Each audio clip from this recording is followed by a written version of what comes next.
आणि आता पुढची बातमी आहे तुम्हा आम्हा सर्वांना चिंता व्यक्त करायला लावणारी। शहापूरच्या ठाण्यातल्या शहापूरच्या एका शाळेमध्ये विद्यार्थिनींच्या स्वाभिमानावर घाव घातला गेलाय। शाळेच्या शौचालयात रक्ताचे डाग दिसले म्हणून शाळा व्यवस्थापनाने या विद्यार्थिनींसोबत निंदनीय कृत्य केलं। काय घडलंय त्या शाळेत आपण पाहूयात। शहापूरच्या खासगी शाळेत निंदनीय प्रकार। शौचालयात रक्त आढळलं म्हणून मुलींची तपासणी। शाळेच्या हॉलमध्ये मुलींना अपमानास्पद वागणूक।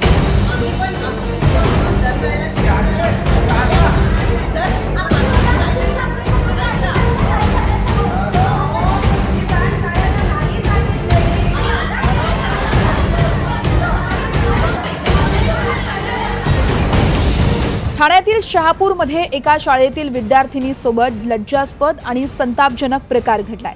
शाळेतील शौचालयात रक्ताचे डाग आढळले म्हणून महिला शिपाई आणि शिक्षकांनी मिळून विद्यार्थिनींना विवस्त्र करून त्यांची तपासणी केली आहे। हा सगळा प्रकार शाळेच्या हॉलमध्येच सुरू होता, त्यामुळे विद्यार्थिनींना जबर धक्का बसलाय। कोणीतरी मुली वॉशरूमला गेल्या तर कोणत्या तरी मुलींचे पिरियड्स आले होते तर चुकून हात तिथे भिंतीला लागले आणि हे तिथल्या मावशी लोकांनी मॅडमला सांगितलं। मॅडमनी ते लगेच चेक केलं, फोटो काढला आणि सगळ्या शाळेतल्या सगळ्या मुलींना जवळजवळ 600 मुली इथे शिकतात तर 600 मुलींना इथे बोलवलं आणि प्रोजेक्टरवर ते सगळं फोटो काढून दाखवलं की हे कोणी केलं सांगा। आणि मुलींना आणताना अक्षरशः खेचून शाळेतनं वर्गातनं हॉलमध्ये घेऊन आल्या। तर 9वी ते 10वीच्या पोरींना जे आहे ते सगळं कळतं, पण 5वी 6वीच्या पोरींना काय कळतं? काहीच नाही कळत। त्यांच्याबरोबर असं झालं आहे तर त्यांना म्हणजे एकदम रडू आलं आहे त्यांना शाळेत घरी जाऊन। ते पोरी जे आहेत माझी मुलगी आहे ती 10वीला आहे, ती घरी येऊन अर्धा तास रडली। नंतर तिने बेडरूमचा दरवाजा उघडला आणि बोलते मम्मी आमच्याबरोबर खूप घाणेरडं झालं आहे शाळेत काहीतरी। मी तिला विचारलं काय झालं आहे ते सांग मला स्पष्ट। ती बोलते काय गरज नाही, तू शाळेत येऊ नको। ती एकदम घाबरली आणि मला पण शाळेत पाठवायची गरज नाही।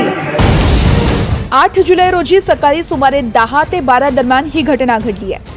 शाळेच्या हॉलमध्ये 300हून अधिक मुलींना एकत्र बोलावण्यात आलं। त्यानंतर शाळेच्या बाथरूममधील रक्ताचे डाग प्रोजेक्टरवर दाखवून मासिक पाळी कोणाला आली आहे याची विचारणा करण्यात आली। यानंतर पाळी आलेल्या मुलींचे हाताचे ठसे घेण्याचे आदेश 5 शिक्षकांना देण्यात आले। अधिक धक्कादायक बाब म्हणजे ज्या विद्यार्थिनींना मासिक पाळी आली नव्हती त्यांना शाळेच्या कर्मचाऱ्यांनी बाथरूममध्ये नेऊन कपडे काढायला लावून तपासणी केल्याचा आरोप पालकांनी केलाय। हा प्रकार समजल्यानंतर शेकडो पालकांनी शाळेत धडक दिली। पालकांनी थेट शाळेत धडक देत मुख्याध्यापिकेला जाब विचारला, मात्र पोलिसांनी हस्तक्षेप केल्यामुळे मुख्याध्यापिका आणि शिक्षिकांची पालकांच्या तावडीतून सुटका झाली।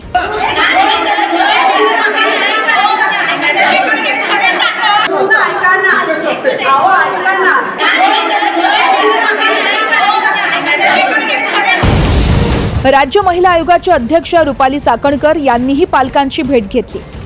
संबंधित शिक्षकांवर कठोर कारवाई केली जाईल असं आश्वासन पालकांना दिलं। या घटनेचे पडसाद साहजिकच विद्यार्थ्यांवरती उमटणार। खरं तर मासिक पाळीच्या दरम्यान मुलीची मानसिक शारीरिक रचना बदलत असते, तिच्या मनाची अवस्था ही दोलनामय असते, ती संवेदनशील असते। यावेळेस तिचं काउन्सिलिंग करणं, तिला समजून घेणं, त्यांना एक डॉक्टरांना त्या ठिकाणी बोलून कशा पद्धतीने आपण आरोग्याची काळजी घेतो ह्या गोष्टी सांगणं गरजेचं असताना हे बाजूला ठेवून त्यांच्या ज्या पद्धतीचं चेकअप केलं गेलं ते अतिशय दुर्दैवी आणि संतापजनक आहे। त्याच्यावर राज्य महिला आयोग म्हणून आम्ही जितकी आहे ती कारवाई करणारच आहोत। पोलिसांनी संबंधित मुख्याध्यापिका, 5 शिक्षिका आणि शाळा व्यवस्थापन समितीमधील 2 महिला अशा 8 जणींवर पोक्सो कायद्यानुसार गुन्हा दाखल केलाय। मासिक पाळी ही नैसर्गिक प्रक्रिया आहे।